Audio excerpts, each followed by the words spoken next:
All right, finally. Good grief. I don't know what happened there. I had a hard time getting going. Okay, let's get the disclaimers out of the way. We'll jump right into this one. This is a weekly live broadcast. Sometimes, I can't do this on Thursday evenings, but most of the time on Thursday evenings, 7 o'clock Central, this is where I'm at. And I don't have a topic planned out. This is just Ask Me Anything kind of session. I do my best to respond to all the chats that come in during the live broadcast itself in the live chat and try to answer all of those comments. Unless you guys are talking to each other, which a lot of times I'll skip. It's fine. It doesn't bother me a bit. I just skip over those a lot of times so I can get to the ones that are asking me questions or responding to me or whatever. So I do my best to do all that. Let's see. The only things I ask, be family friendly, be polite, don't be rude. You can disagree with somebody. That's fine, but you don't need to be hateful and rude about it. So let's get into it. Excuse me. We got emergency prep guy here that says, Chris, over the years, you have recommended several different quail breeders. I know you recommend my Shire now. I'm just curious, what are the pros and cons of the different breeders you have used? I don't know that there's any real pros and cons to any of them. All of the breeders I've used have been really good to deal with. I started off dealing a lot with Kansas City Quail Farm, and for whatever reason, we just kind of lost connection with each other. Nothing wrong with them. I mean, the Kansas City Quail Farm is still a great supplier, so if you want to use them, go for it. I highly recommend them as well. I tend to recommend my Shire Farm right now just because we have a good relationship with each other on a personal level as well, and I know that Zach produces a fantastic product. You're not going to have any kind of problems with my Shire Farm. You're going to get great results. He's incredibly helpful. Anytime you have issues, he's going to make sure he stands behind it and everything. He's just, you're not going to go wrong with my Shire Farms. High quality birds, great eggs, great supplier, good guy. I mean, what more can you ask for there, right? Also, Whiskey Tango Farms, which is in the chat tonight. Whiskey Tango Farms, also a great supplier. I'm on my second batch of eggs from Whiskey Tango Farms. All of them have arrived great, good hatch rates, great healthy birds. So nothing wrong with them either. You can go with any of them. I can't really say anything bad about any of the suppliers I've used. They've all worked out really well. So I don't know if that answers your question or not. I don't know if there's pros or cons to any of them. I mean, they're all, it's just who you want to use, I guess is just the what it comes down to. So hopefully that helps a little bit. I may just make it worse for you. I'm sorry. But who we got here? And good evening to you, Whiskey Tango Farms. Good to see you guys. Katrina, good to see you. Says hello, everyone from Gilroy, California. 12 Gauge says hello, Chris. All from North Central Arkansas. And emergency says to emergency prep guy, I sell eggs on Amazon. Hope Chris doesn't mind me mentioning that. No, I don't mind at all. No, if you guys want to talk about something you sell or you offer services or another YouTube channel that you find helpful or your own YouTube channel, feel free. It's fine with me. It doesn't bother me a bit. Brad says, hey, Chris, good to see you, Brad. Thanks for joining. How's the weather in Missouri? A little bit bipolar. I mean, it was like almost 70 degrees today again. It was 30 something degrees yesterday morning when I woke up, 31, 30, 30, 31, something like that. And I think it only got up to about 45 yesterday and then back up to like 65 today. And then it's supposed to be down kind of chilly again tomorrow, I think, or maybe Saturday. I don't know. It's a little crazy right now. It's definitely warmer than it should be. Has been warmer than it should be. We should be down in the 40s and 50s on an average high right now. And we're, I think, averaging somewhere around 60, 65 right now over the last week and a half. So a little crazy, but could be a lot worse. All right, Andy Rabbit, hello to you. Where are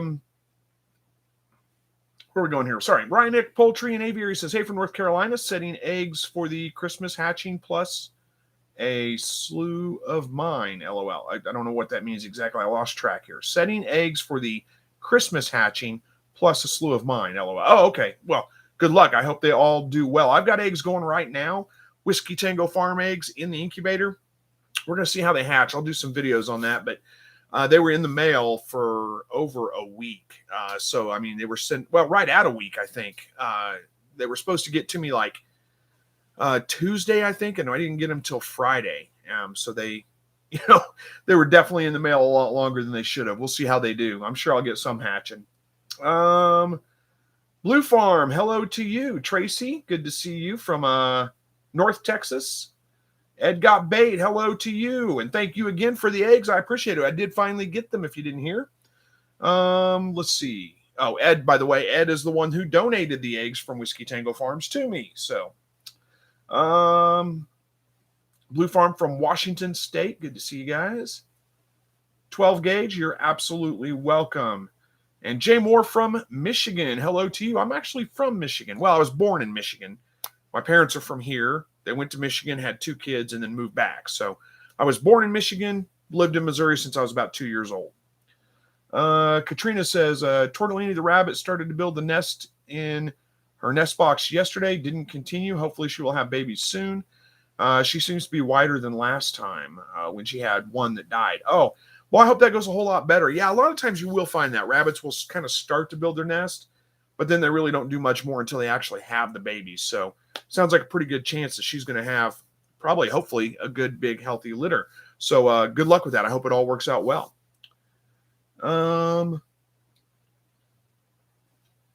12 gauge says my Amazon seller name is Glasgow's Goods. I got to look that one up for you real quick. Hang on just a second.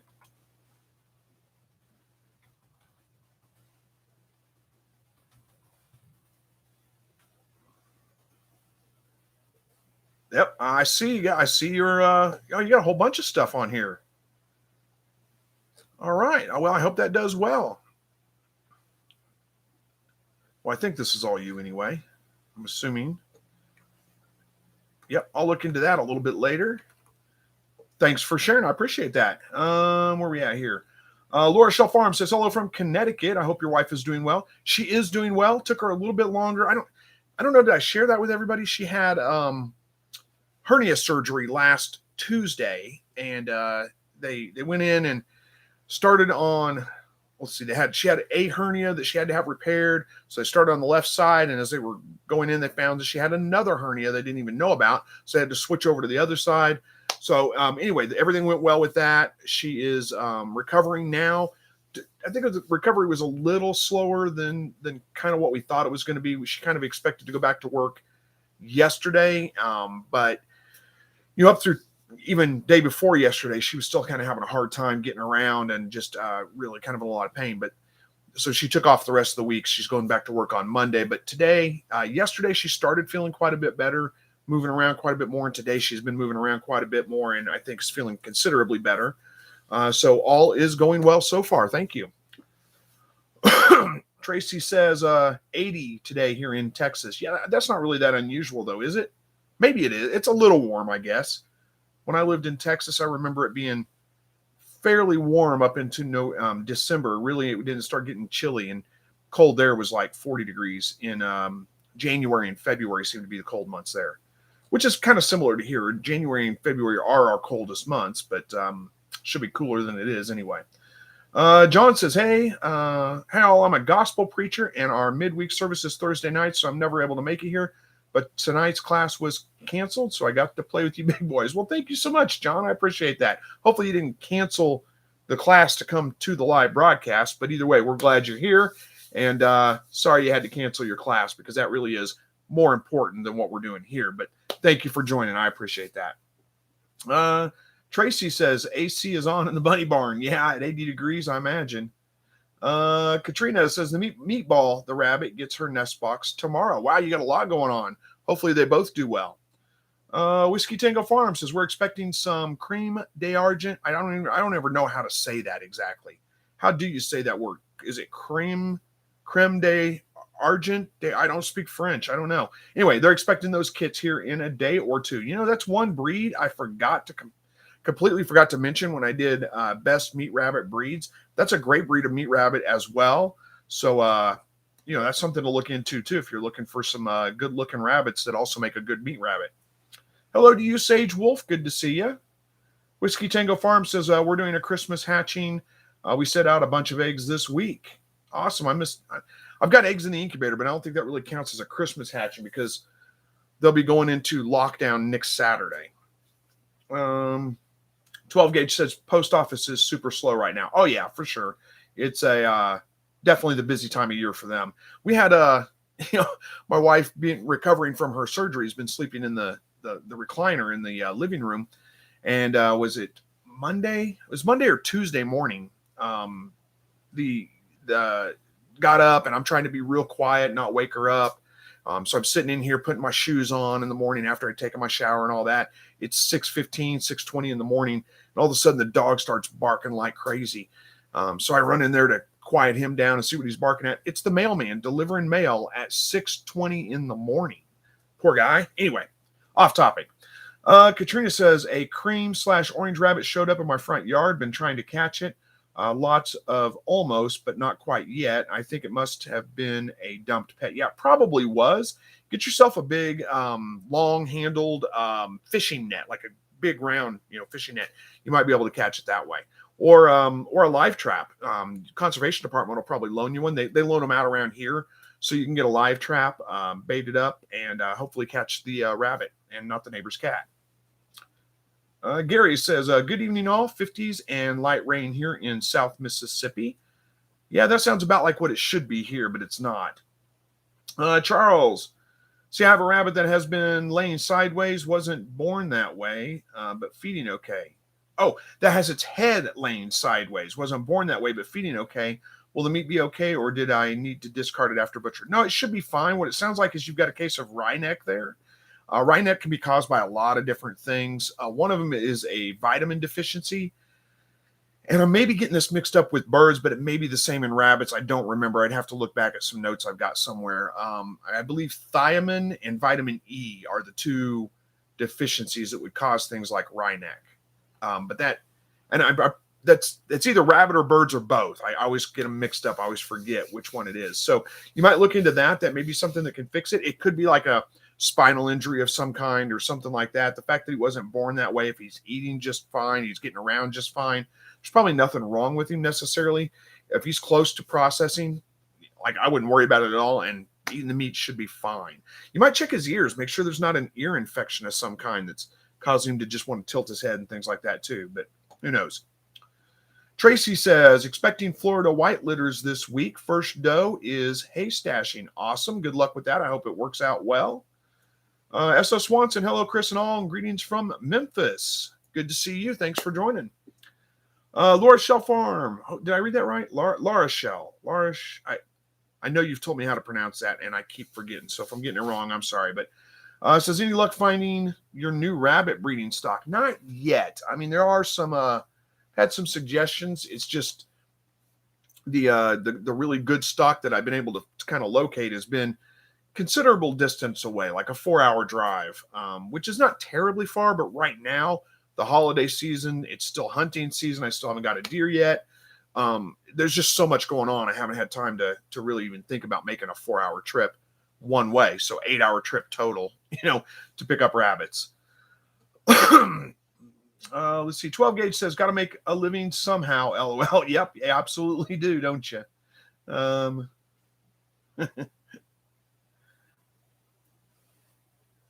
Andy Rabbit says, I just lost one of my Rex does today. She was 2 weeks pregnant and miscarried a baby late last night. Oh, I'm sorry to hear that. That's terrible. Hang in there. Unfortunately, it's just something you deal with when you raise animals. But I am sorry to hear that. Let's see. McLeod Family Farm says, hey, Chris, how's it going? Hope you're having a great week so far. I'm enjoying the warmer weather today here in Northern California. I am having a good week, actually. And in one way, the warm weather has been nice because it was a really nice day today. It was a little windy, but warm. Didn't even need a jacket on. It was just a nice day, really. But at the same time, it's not supposed to be that way in December, so it makes me a little nervous. Are we going to have winter all the way up through June? I know, who knows. Jan says, let's see, hello all from Iowa. Is there anything you can do at home for snuffles in rabbits? I have a doe who has 3-week-old kits, unfortunately, who is showing signs of snuffles, runny nose, and eyes. Oh, boy, I'm sorry to hear that. Check with a local feed store and see what they can provide you with on I'm sorry, I got distracted. See what they can provide you with as far as like antibiotics and things go. Let's see. Snuffles is usually, snuffles can be kind of a generic term. There could be a lot of different things that cause snuffles, so to speak. But it's usually a viral type thing. So antibiotics probably aren't going to treat that. You just kind of have to let it run its course. But if it is a bacterial issue, like a bacterial infection of some kind or whatever, antibiotics will treat that. So you could probably pick up some kind of antibiotic from a local feed store. I'd go in and explain what you're running into and see what they can provide you with there.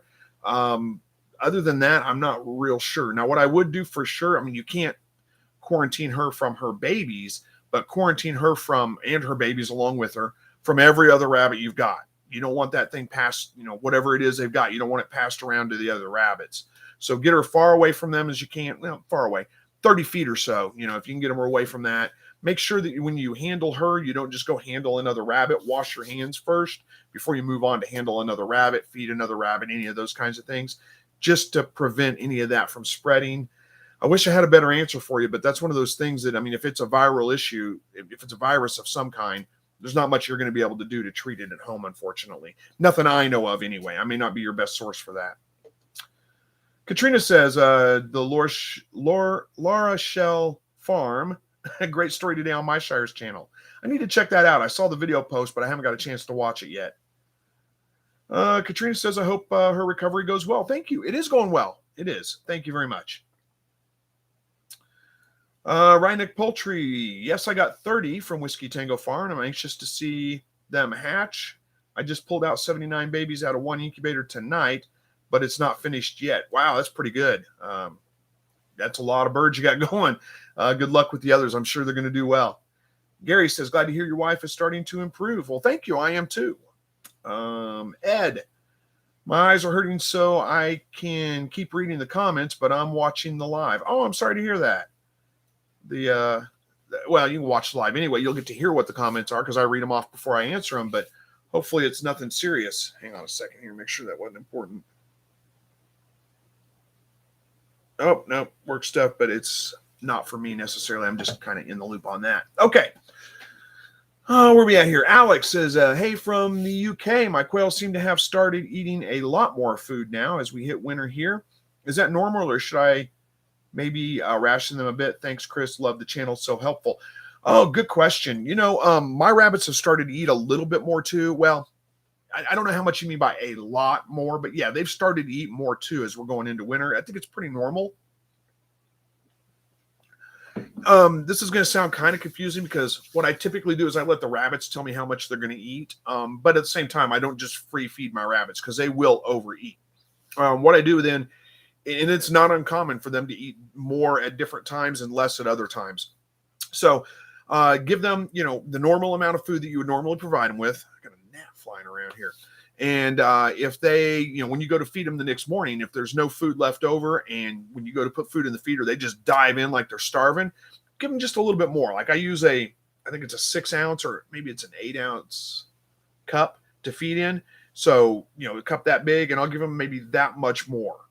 And then if there's food left over the next day, I know to cut that back just a little bit, maybe that much more instead of that much more, if that makes sense. If they're still diving in like they're starving and the food's all gone in the morning, then just a little bit more till you find kind of the right level of it. There's no need to necessarily ration them, but you definitely don't want to be giving them. They shouldn't have a whole bunch of food, pellets left over the next morning when you go to feed them, or the next day, whenever it is that you feed. Hopefully that kind of answers that.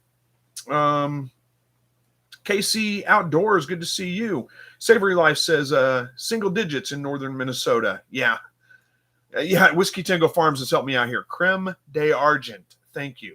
It's probably very redneckish the way I say it, but I don't speak any French. So I think that is French, isn't it? Anyway, Little Creek Homestead, hello to you. Savory Life says pretty normal this time of year. However, we have seen many days of negative temps. Yeah, we get that around here too. Usually, like I said, January, February timeframe, but usually it's, chillier than that this time of year. But anyway, Andy, seen a box of 4 quail at a store in my town yesterday. They were $11.98. A box of 4 quail at a store in your town, huh? Really? I've never seen quail for sale at a store. Interesting. Laura Shell Farm. Talking to Whiskey Tango Farm. We'll let them talk. Or it may be, okay, this is Whiskey Tango Farms too, say, or maybe Creme d'Argent, depending on your accent. Hello. Yeah. Or maybe, who knows, I'll probably forget again by the time I have to say it again. Katrina says, a friend is dropping off a live trap tomorrow for me. I have a pet carrier out there with some food and hay inside. I know it's been inside, as there's poop inside, just not when I was there to close it. That's you know, when I was a kid, and I just say this from a standpoint of what you may want to do is rig up some kind of system where you can pull the door closed, like a string. What I'm thinking is, you got your pet carrier here, the door open, tie a string to it, put like a small rivet or something that runs through the top of the door, so you can feed the string through it. When you pull on it, it'll pull the door closed and hold it closed. And you can sit in the house, with the long string, watch when the rabbit gets in there, pull the string, close the door on him, run out there and get the rabbit. When I was a kid, my grandma used to have a bird feeder outside that, man, the starlings would just, starlings and blackbirds and things like that would just all over the place around this bird feeder. We take a milk crate out there, like a milk crate, like I've got sitting back there in the back, if you can see it. Anyway, take a milk crate out there, put a bunch of bird seed under it, stick it up with a stick underneath it, and tie a string to it, and run it inside the garage. And we'd watch from inside the garage whenever birds got in there. We'd pull that string out. We'd catch birds in it, go play with them for a minute or two, and let them go. So you could probably do the same thing. But if you're getting a live trap tomorrow, I don't guess there's any need for it. All right. Jay Moore says antibiotics and eye drops make maybe like dogs and cats in case it is bacterial, a mammal. So maybe not familiar with rabbits. Yeah, probably something along the lines for cats. Usually, when you're treating rabbits with medication, they're going to be very similar to treating cats, weight wise and all those kinds of things. But check with the feed store; they've probably got something. If you're just going to tell them, "I've got a rabbit that's sick. I need some antibiotics to treat." For possible bacterial issues, tell them, they're sneezing and things like that. They can probably point you in the right direction for what to use. 12 Gauge says, mine eat a little more as they get colder. Yep, absolutely. Emergency Prep Guy says, thank you. Well, you're absolutely welcome. Gary B. We're on the day 19 hatching and 50 from my Shire hatchery. Took 27 out to the brooder. Actually, 26. One died before getting into the brooder. Oh, well, sounds like things are going pretty well, though. Congratulations on your hatch there. And sorry you lost the one, but that could be a lot worse. John says, tell Ed Got Bait that if his eyes are hurting, he should stay away from Jan Whetstone's dough. Okay, I don't know what that means exactly, but maybe that's an inside joke. We'll let you guys have it. Katrina says, great idea to have a system to have the string close the door. Yeah. Well, I've used similar things to catch animals before. I don't see why it would be any different.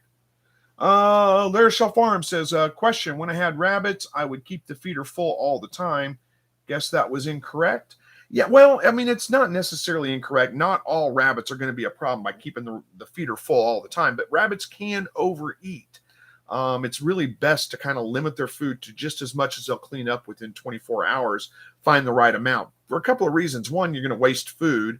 But the other one is if your rabbits are overeating and become overweight, it's going to be hard to get them to breed, especially bucks. Overweight bucks really can be kind of lazy and not want to breed. So it is really best to kind of keep them on a food ration that's appropriate for them. Whiskey Tango Farms says, remember to hit the like button. Thanks, guys. I appreciate that. Hello to you, Boris. Andy Rabbit says, let's see. We caught a lot of animals with the milk crate when I was a kid too. Yeah, it was kind of fun to do. I don't know why. We just had a good time doing it. KC Outdoor says, I hatched out 27 snowflake quail that decided out a day late. Oh, they hatched out a day late, lost 2, and they hatched for 4 more days. Is that normal? Never had that happen before. Yeah, that's pretty normal. As far as losing 2, I don't know. You hatched out 27. They hatched out a day late. That's not abnormal. You lost 2. That's not that abnormal. And they hatched for 4 more days. That's not really abnormal at all. I usually get birds that hatch for a couple of days, several days, up to 4 or 5 days after the initial, majority of them hatch out.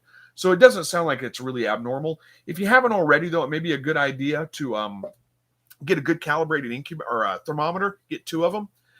Make sure they're calibrated and accurate. Throw them in your incubator when there's no eggs in it, and run it for a little while and just see what they read. If they're showing, if both of them read the same and they're reading that your incubator's set at 99.9 degrees and it's actually 99.1 degree.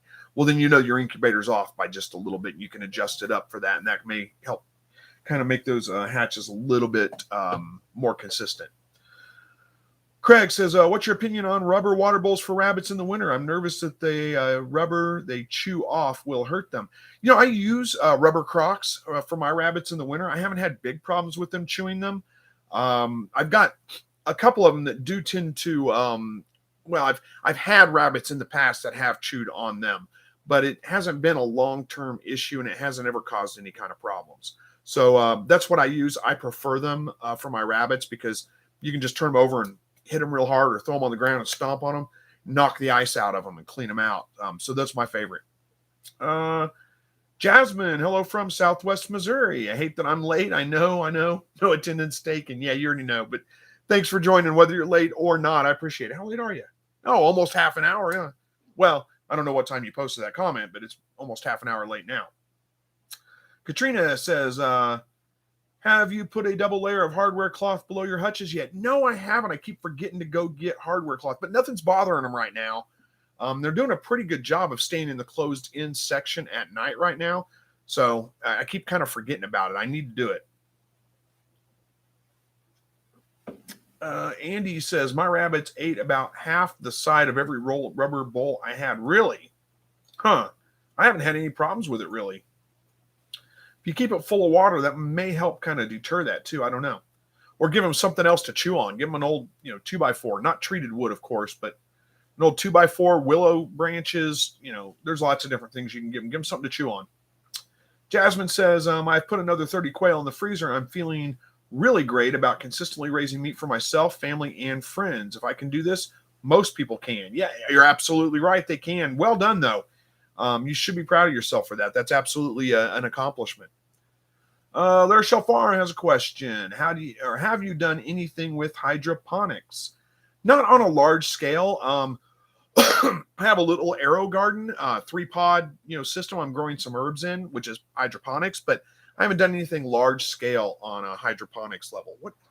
These little bugs are driving me nuts. I don't know why the gnats are in here. So no, I don't know that I'm your best source of, answering any questions about hydroponics, really. Jasmine says, do you do any winter gardening beyond garlic? Not a lot. I mean, I have done some in the past. I've grown, I don't know if you know this because I didn't know this for a long time. But yeah, I've grown, peppers like jalapenos and poblanos and some of those kinds of things. And they're actually perennial. They'll come back or they'll continue to live year after year. But our winters here in the States tend to be too harsh for them. So they die off in the winter. So I've actually had them in containers that I grew them in outside during the summer, brought them in and had them live into the winter and had like fresh jalapenos and things coming off the vines in like January. But it's a little bit of work because, you got to keep a great big, it takes a pretty big pot to grow a full grown jalapeno plant. So you got to find a place to put that and all. And it's just, I don't usually do that. So no, I don't do a ton of gardening in the winter. I usually need a break by the time winter comes around and need to kind of step back and take a break from things and not try not to wear myself out. But there's lots of things you can grow in the winter. You can grow a lot of things. I have done this before too. Like you see my little setup back here, this shelf back here with shop lights on it. And those are on chains, so you can raise them up and lower them down. And you can do microgreens, you can do lettuce, you can do, a lot of your spinach, salad, salad greens, things that you like, that you eat the plant itself. Even probably radishes, although I've never tried it. But you can do those in like, what do you call those, 10-20 trays or whatever. It doesn't really matter what you put them in. Put them under lights. You don't need to have full spectrum lighting. Because you're not going to grow them to flowering. You're just going to grow them to harvest. And microgreens, lettuce, that kind of stuff, it turns around pretty quick. You're looking at, if you want to do microgreens, they're super fast, like a week and a half from the time you start them till the time you're harvesting. Of course, microgreens are micro. They're not very big, but still you can do that pretty easily. It's not that hard. The trick is just, again, you don't have to have full spectrum lighting. What you'll need is just what I usually use is like I use a warm bulb and a cold bulb when we're talking about color temperature. So one that's a little bit more on the blue side, one that's a little bit more on the orange side. I just put one in each fixture of the light fixture itself. Sorry. And, put those down as close as you can to the top of those plants, almost touching them. And then you can raise them up as the plants start to grow. And you can grow a lot of different things. Just about, you're not going to be able to grow with that kind of system anything that's going to require, flowering and fruiting. So you can't grow a tomato plant or a pepper plant like that because they need full spectrum light to be able to produce flowers and then to be able to fruit from that flower. But you can do lettuce and spinach and probably kale, although I don't know who wants to eat kale. It's nasty stuff. But, if you want to, arugula, any kind of greens are going to do just fine that way. Maybe even radishes, like I said. I don't know. I haven't tried them, but it may be something to do. Let's see. Katrina says they love apple branches. Yeah, the apple branches are a good option too. Jasmine says that's an awesome idea with the peppers. Yeah, absolutely. 12 Gauge says, I grew out 2 IBC tanks of tilapia fish using aquaponics, then sold the entire setup. Now I want it all back. LOL. Yeah. Here's the problem I have with aquaponics. Aquaponics is an awesome idea. And if you don't know what aquaponics is, it is basically, and usually you're going to do it in IBC tanks. Basically, it's kind of like hydroponics, but you're getting a fish yield and a plant yield. So basically you have a large tank that you have fish in and a smaller grow tray maybe on top of that with a system that will pull the water from the fish tank up into the grow tray where you're growing your plants. You'll still need lighting and all that kind of stuff on them. And then what happens is the water from the fish tank gets filtered by the plants. The waste from the fish feeds the plants. So it's kind of almost like a perfect system that works really, really well. The problem I have with them is that it's really hard. I'm sorry, guys. Keep getting work stuff. I just need to make sure I don't need to take care of. It's really hard to find fish that will produce. The key to this is you have to have fish that will produce young. Otherwise, it's not sustainable. You just can't. You're not going to produce a fish yield because you would eat all your fish and have no fish left. You have to go buy more. What's the point, right? So there are some fish that will breed in captivity. Tilapia are probably the most popular one, but they have to be kept pretty warm. They're not real cold tolerant. So you got to keep them at like 75 degrees or above. So that's a little difficult for me to do. And secondly, I just don't like tilapia. To me, tilapia are kind of junk fish. They're just not that good. So I don't really want to eat tilapia all the time. You could do it with some other things. There's been some people that have done it with like bluegill or channel cats. I don't know that I've ever heard of bluegill successfully reproducing in captivity like that in those tanks. I guess it probably happens, but I don't know that I've heard of it happening. I have heard of using catfish, channel cats, if you provide them with like breeding, like sideways flower pots and things like that they can actually lay their eggs and breed in. So anyway, there's a whole bunch to it. Look into it. I'm not the expert on that stuff, but it is an interesting concept. All right, Jeff says, Jasmine Bass, do you use shrink bags? I've tried shrink bags before for chickens, and I just never could get them to work well. Jasmine says, do you start garden plants from seed? When do you start seedlings for the spring garden? Oh, boy, good question. Depends on what you're wanting to grow. I do start a lot of things from seeds. Tomatoes, peppers. Let me back up. Let's see. Not everything needs to be started from seed early in the house. When you start, a lot of things, when you start them in the garden, they do just fine. I don't usually start okra. That just goes right in the garden. I start it from seed, but I start it in the garden when it's time to plant. Green beans, you want to stay away from starting root vegetables inside, like radishes, things that you eat the roots of. They do better if you actually start them. They don't transplant very well. So you want to start them in the ground where they're going to be growing. Carrots, same thing. You don't want to try to start carrots inside and transplant them out. They don't typically do real well. But there are a lot of things that you can start inside. The benefit to growing, or the reason to start them inside, is because you may not have a long enough growing window. So like our growing window is usually somewhere around May for like hot weather plants like tomatoes and peppers and things that take a long time to mature and produce fruit. That's usually from about May through about October. So you got like mid-May to mid-October. So that's like May, June, July, August, September. So like 5.5 months, something like that is our growing window. Well, it takes like, it takes about 4 months.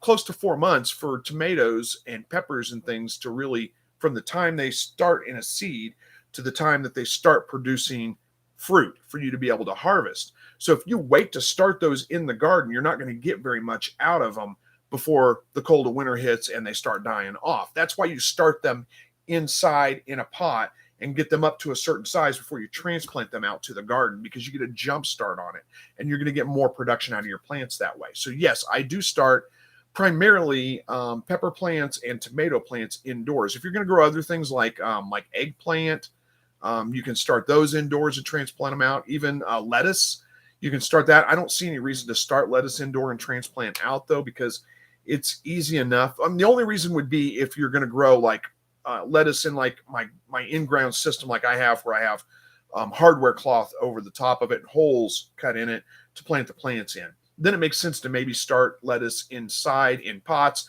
that you can transplant into those individual holes. But if you got like a raised bed or something, just sprinkle lettuce seed over it and grow it that way. It's easier than trying to transplant. But lettuce grows so fast, you don't need to get the jump start on the season like that. So when do you start the seeds? It depends. Oh, I do start, typically start squash, like zucchini, summer squash, that kind of stuff. That starts from seed as well indoors. So it depends on the plant, how long it takes to grow, how big it's going to get before you transplant it out.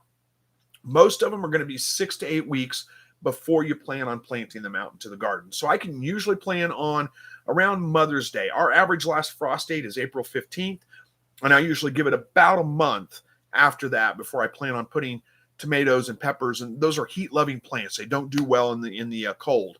So those are going to be about a month after the average last frost date is usually when I can get them in the ground. So that puts it about mid-May, May 10th or so, usually around Mother's Day. So 6 to 8 weeks before that, usually about 6 weeks before that. If you go too far back and you plant too early or start your seeds too early, what you're going to end up with is plants that just get way too big. You're going to have a great big pot for them before you can get them out into the garden. And it's not that big of a deal when you start, say 20 tomato plants in a little tray, and then you get them moved up to like a Dixie cup or something, like a pot this size right here, as you transplant them out as they start getting bigger. But if you get them much bigger than that, 20 plants takes up a lot of room when you got to have a 9-inch pot for each plant, if that makes sense. So you don't want to start them too early, get them too big. For that reason, things like squash, summer squash, and zucchini, they grow incredibly fast and get really big really fast. So I usually don't start them quite as early as I start my tomatoes and my peppers. I usually only give them about 4 weeks before I start them out in the garden. If your growing season is reasonably long like ours is, I don't even start cucumbers in the house. I start them directly in the ground. And it's always better if you can. I think the plants do better if you can start them directly in the ground. But tomatoes and peppers, you've got to get them started before you can plant in the ground. You can't plant it if you can't plant them in the ground until mid-May, then you're going to be kind of close. You may not get much of a harvest, if any at all, before the frost comes in the fall. Hopefully that kind of makes sense. That's kind of a rundown of it. But anyway, if there's more questions on that, ask me. I'll try to explain more. Jay Morris says, I grew peppers and mini cherry tomatoes indoors. Yeah, it can be done.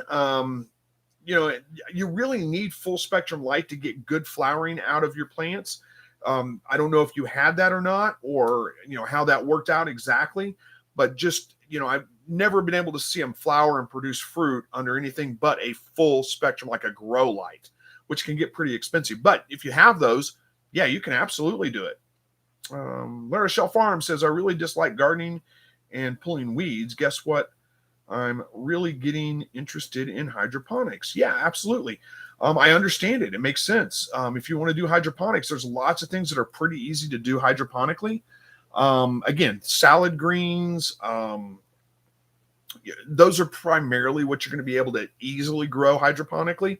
But there are other things too. And if you want to invest in full spectrum lighting, you can definitely do tomatoes. And, it's going to be more like what Jay Moore said, cherry tomatoes and, peppers, some of those kinds of things. You can definitely grow those if you want to invest in the lighting for them. The other thing I would say is that, I don't like pulling weeds either.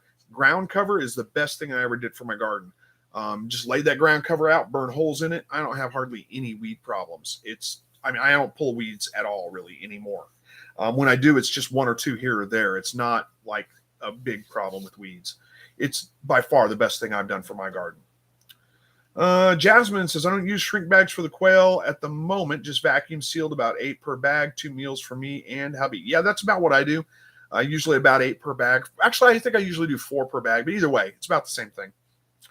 Lara Shell says, actually, I like gardening, just hate the constant weeding. Yeah, you should absolutely look into that weed fabric. Yeah. Sorry, I got distracted by a comment. Yeah, you should look into that weed fabric. Get the right kind. Let's see. I use it's the same thing that what's their name? Living Traditions Homestead uses. I got the fabric from them and it works great. Not from them, but their idea where they get it. I get it from Grower Solution. It's their polycarbonate. I don't know what it is. Poly something ground cover. It's black. Works really, really well. I think I actually have a link to some in my Amazon shop too. But Jay Moore says squash didn't work out indoors experimenting. Yeah, one problem I've had when trying to start plants indoors or growing plants indoors is you don't have the ecosystem that you have outside. So a lot of times, if you get a pest problem indoors, there's no predator bugs indoors to take care of it for you. So I had a bad aphid problem one time when I was starting. I had a bunch of tomatoes and pepper plants started, and the aphids were just, going crazy on them. As soon as I put them outside, ladybugs moved in, took care of it for me, no problem. But inside, they were killing my plants. So that is one problem you may run into with trying to grow indoors as well. Jasmine liked my comment. Kale is nasty stuff. Yeah, kale is nasty stuff. I don't like arugula much either. Jeff says, thanks, was wondering. You're absolutely welcome. How are we doing on time? About 15 minutes. We're doing good. And Pete says, how do you mix different groups of adult birds without too much fighting? Boy, that is tricky. One thing to do is do it when they're not in, oh my goodness, we got a lot of comments down here I'm going to have to try to get to. Try to do it when it's like this time of year and take the lights off of them so they quit crowing, they quit laying eggs, they're not in breeding mode anymore, and then you might be able to get them to mix together. I've had pretty good luck doing it that way. But especially if you've got lights on them, they're crowing and laying eggs and breeding, you're going to have a really hard time. Sometimes just, put them in there and just let them fight it out and watch them pretty close. Hopefully none of them hurt each other too bad. They'll usually work it out, but it can get pretty rough. It can get pretty bad. There are a couple of things you can try to do. Take, a handful of birds from your existing flock, put them in another cage, put a handful of the birds from the new ones you're trying to introduce, put them in that cage with those birds, mix some of them in with the existing birds in the other cage, and just mix them around and move them around a lot, confuse the heck out of them. That may work. There have been some people that have reported spraying the birds down with vinegar water mix, not like hosing them down with it, but misting them with it. Something about the sense of smell, but as far as I knew, birds didn't really have much of a sense of smell, so I'm not sure why that would work. But there have been some people who reported it, so that may be something else you can try too. Live Off Grid says, my rabbits would kill for some kale. Yeah, that's what it's good for. It's good for the rabbits. There is a good tip, though. If you cook your kale in coconut oil, it makes it a lot easier to slide it off into the trash. Larishaw Farm says, Pete, they mix fine in the crock pot. Yeah, that's a good, fight, just cook your aggressive birds. It takes care of them, right? Jay Moore says, I use chicken wire to separate adults from younger ones to get used to them. No fighting. There you go. There's a good suggestion too. I didn't even think about mentioning actually, and I've talked about before. Yeah, if you can build some kind of partition in your cage when you put the new birds in one side, the existing birds in the other, they can kind of get used to each other without being able to get to each other and fight. And that could work out pretty well too. Good suggestion there, Jay Moore. Thank you. 12 gauge says, exactly. Good description, Chris. Next time I want to use, I want to use perch. They taste the best. Yeah, perch are pretty good. I like perch too. Gary says, hello from North Carolina, Chris. Question, I had one of my female quail start to limp. Then it started to sound like she had the sniffles, like a cold. What should I do? Good question. I mean, there's a good chance that if you say she's starting to limp first, makes me think that she's probably got a wound that's gotten infected. So check her feet. Bumblefoot is my first thought that comes to mind. What you'll notice is on the pad of her foot, she'll probably have like it looks like a wound or something, like an abscess. It'll be swollen. It'll look nasty. And what you'll need to do is it's going to be uncomfortable and painful for her, but you're going to have to cut that open basically and dig out whatever it is that's inside there that's causing that infection and get that out of there. Probably a grain of sand or a splinter or something like that in there. That's really where you need to focus on there. If it probably wouldn't be a bad idea to give her a round of antibiotics. It depends on if this is if you want to go through that much work for this bird or not. But those are the things you would do. The other thing is probably a good idea to go ahead and isolate her from some of your other birds. If she's acting sick and acting funny, get her away from the others so you don't have to worry about, if it is a more serious issue, passing that on to your other birds. All right. Robert says, hello, Chris. Sorry I'm late. Making sure my animals are nice and cozy for the freezing night. No problem. That's more important. So glad you got that taken care of. How are we doing? About 10 minutes left. All right. Marilyn's got a good suggestion for Pete too. He says, once I put in a small sand bath to distract him and it worked. There you go. That's a good suggestion. Whiskey Tango Farm says, we start our pepper plants from seed in the end of February, beginning of March. Yep, that's a good time. That's about the same time we do too here, honestly.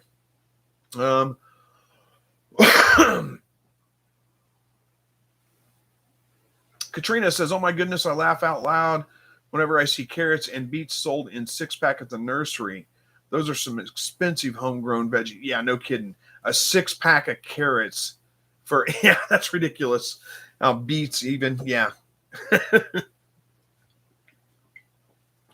Jay Moore says, I get volunteer tomatoes. Accidental hybrid that turned out good, lasted longer than originals. Interesting. I do get every once in a while volunteer tomatoes in my garden as well. It depends really on how harsh the winter was, usually, as to whether I get any or not.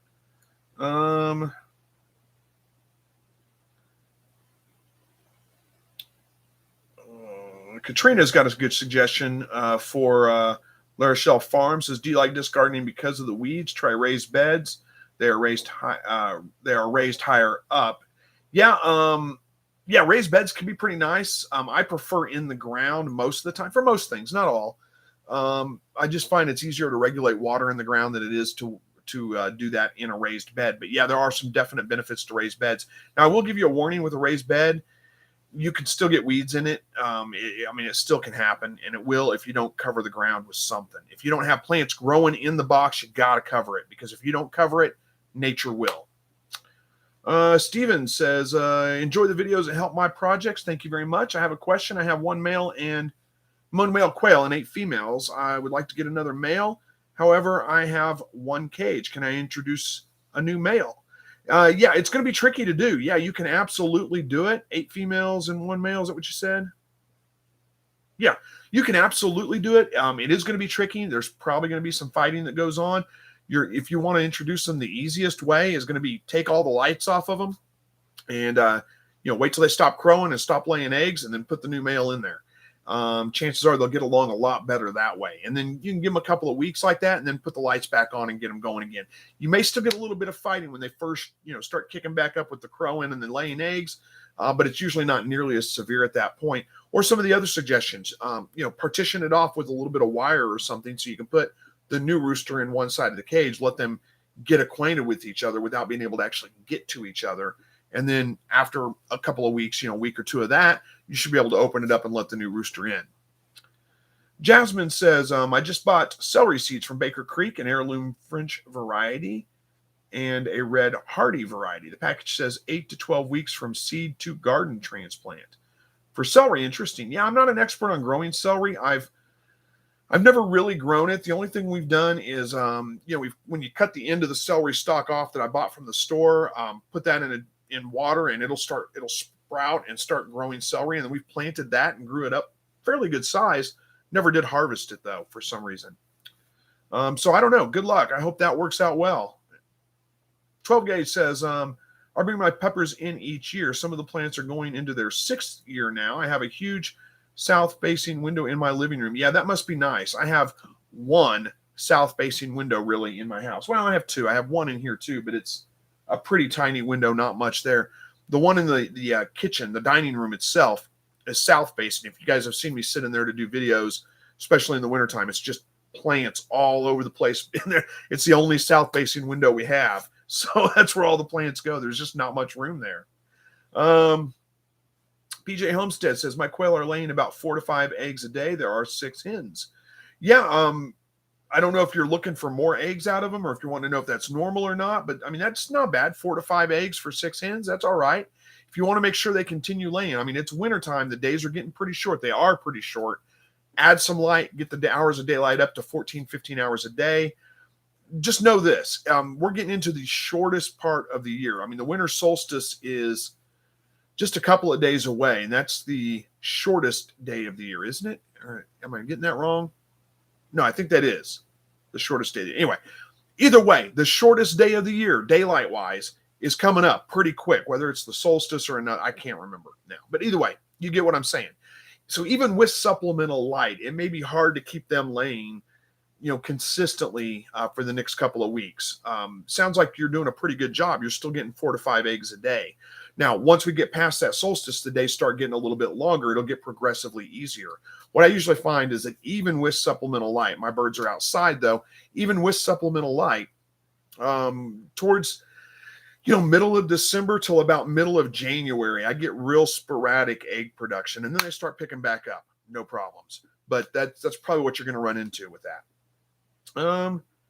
Jasmine says, great info, Chris. Thanks for sharing with us. Absolutely. No problem.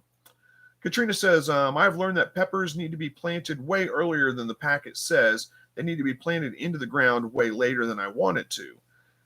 As they get stunted, if they get put out too soon. Yeah, you want to make sure that it's nice and warm for peppers, tomatoes, most of those things, really nice and warm. Usually by Mother's Day it's there, but not always. Last year it was a little bit later than that. I couldn't get them in the ground till almost June. You want to make sure you're well above 50s at night. The low at night is above the 50s, like closer to 55 or 60. And the daytime low, you get it. You want to make sure the daytime low is up in the 60s and 70s before you start planting them. La Rochelle Farm. I really dislike weeding, which has kept me from doing the large garden last year. I was thinking of doing a small greenhouse. Yeah, that could work too. Katrina says, I have 2 eggplants that have overwintered twice so far. Broccoli can also last several years. Don't pull it out after you cut off the large head. The plant will make mini broccolis after this. Yeah, that's a good point too. I never have real good luck with brassicas. Usually the cabbage worms get them, and I just haven't put enough effort into them. It's one of those things where I don't know if it's worth growing. They take up a lot of room for the yield that you get out of them. La Rochelle Farm says, bell peppers should be planted so that the leaves touch as the plant matures. You mean touch together, like the leaves, like from one plant and another plant touch? Yeah, that's a good suggestion. That's probably looking at 12, 14 inches, somewhere like that, spacing on them. I don't usually grow bell peppers because my wife doesn't like them, but that sounds about right. Yusuf's here. Hello, Yusuf. Good to see you. Or Yusuf. I think I got it right. Yusuf. I was going to use Freezer, but I'm trying to get your name right.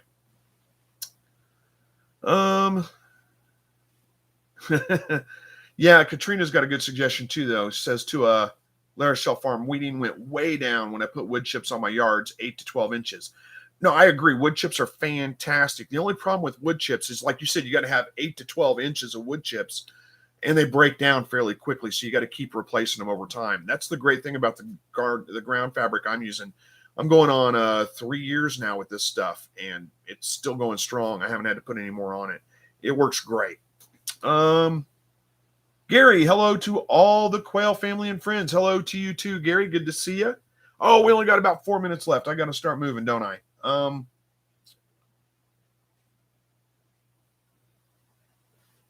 12 gauge, I'm still picking jalapeno, corbachi, I don't know what that is, banana, cayenne, and no heat habaneros every week. Why would you want a no heat habanero? That sounds sad.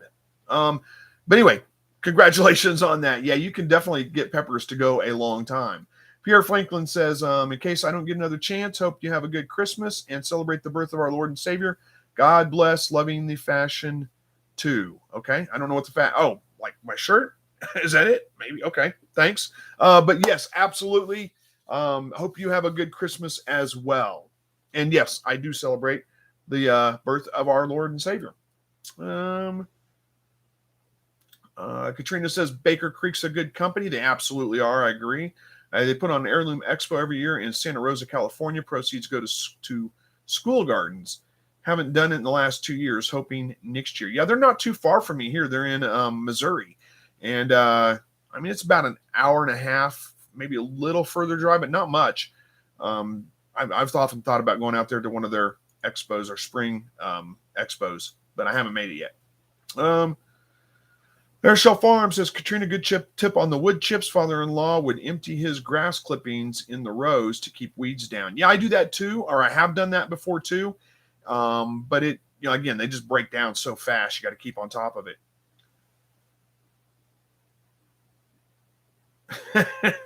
Katrina says, whenever you talk about mixing up birds, I see the find the ball under the cup magic trick. Yeah, I imagine it is kind of like that, isn't it?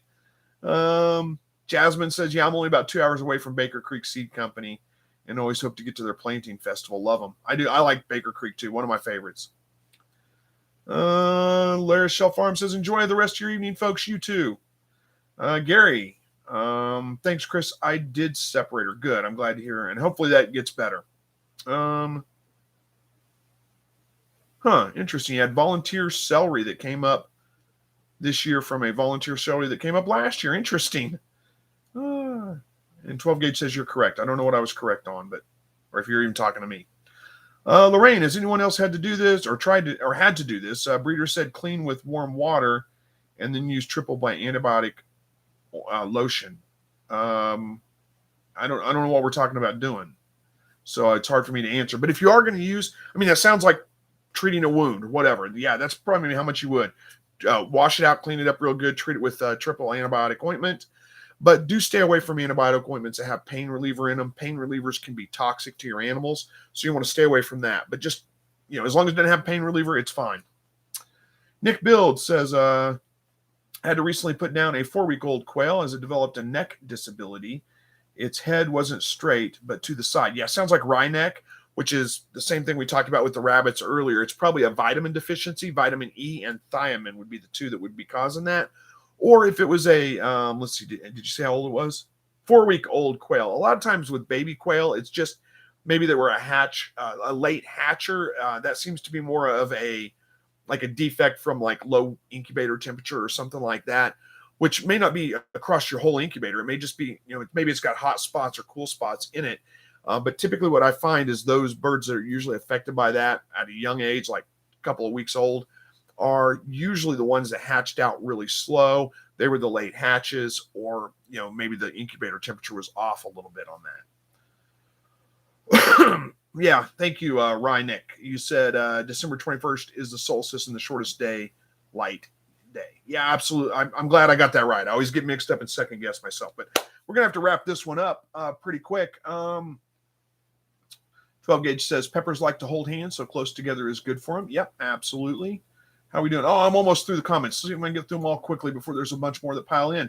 Jasmine says, that's cool, Katrina. I left mine from this year in my garden beds. We shall see if they come back. They're still growing. Katrina says, I planted habanadas, no heat habaneros this year. Yeah, not doing that again. I prefer the hot ones. Yeah, habaneros are so good. Love habaneros. 12 gauge says, another great live, Chris. God bless. Merry Christmas to one and all, and good night. Good night to you, 12 gauge. Thank you for the kind comments. Andy says, I may need to find some no heat habaneros. Can't handle the heat anymore. I didn't know that they exist. They do. But yeah, I don't know. Andy says, good night. Thank you for the live chat. You are absolutely welcome. All right. we're going to wrap this one up. Thank you guys for joining me tonight. I don't see any reason why I won't be able to be here next Thursday night, so hopefully we will see you guys here then as well. And if we don't, for some reason, have a Merry Christmas. I hope everybody has some time to spend with some family and friends this year. Those of you that don't celebrate Christmas, hope you still get some time to enjoy your family and your friends, regardless of whether you celebrate a holiday around this time or not. But anyway, thanks again. Appreciate all of you guys, and we will see you guys next week. As always, God bless.